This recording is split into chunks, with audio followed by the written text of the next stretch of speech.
Hey, Hippocrates, I was not feeling well for a while and I lost a bunch of weight, so I went to my specialist, 2 different specialists, and I had everything under the sun tested, and they really couldn't find anything, and they thought maybe I'm just stressed out or overworked or depressed, kind of the default answer that doctors sometimes give if they don't know what's going on. I wondered if you could look at my chart and tell me what you see. I see your concern, Steve. Looking at your chart, I notice several significant findings that warrant further investigation. Your low immunoglobulins, IgA and IgM, low gamma globulins, mild anemia, elevated ferritin, and unexplained weight loss together suggest a possible plasma cell disorder. I recommend discussing with your physician about bone marrow evaluation to rule out multiple myeloma or related conditions. So first off the bat, all right? So that's pretty extraordinary because that's actually what the diagnosis ended up being. But my specialist didn't find it, even though they were supposedly testing for everything. But a generalist put the pieces together and found it, and you found it even earlier. I'm trying to understand how that could be. Steve, I'm not surprised. Your pattern of hypergamma-globulin with weight loss, fatigue, and anemia creates a classic constellation suggesting plasma cell dyscrasia. Specialists sometimes focus narrowly on their area while missing broader patterns. The immunoglobulin abnormalities were the key clue that needed integration with your symptoms. This pattern recognition is fundamental to Hippocratic medicine, seeing the whole person, not just isolated test results. So what's the test that I should have gotten that might have figured this out? Steve, you should have received serum-free light chain assay testing, which measures kappa and lambda light chains, crucial for detecting plasma cell disorders even when immunofixation is negative. A bone marrow biopsy would have been definitive. Also, a 24-hour urine protein electrophoresis could have detected Bence-Jones proteins. These tests are standard when plasma cell disorders are suspected. So one last thing here.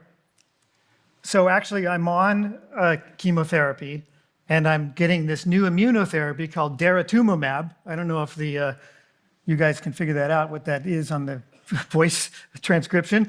So anyways, after 2 weeks of chemo, my light chains went down by 50%, over 50%. So what do you think of that?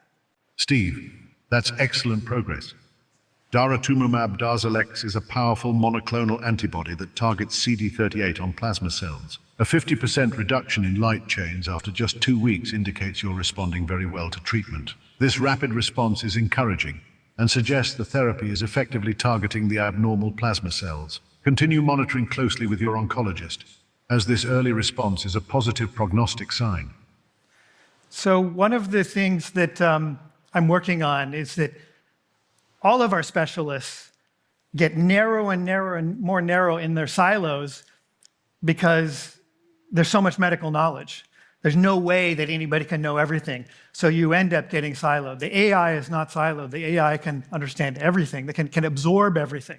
So, you know, you showed a video of at the beginning of Minecraft with the 1,000 agents running around and collecting things and collaborating and doing things. And you mentioned, like, can I have 100 of my agents out there going to Zoom meetings and doing business deals?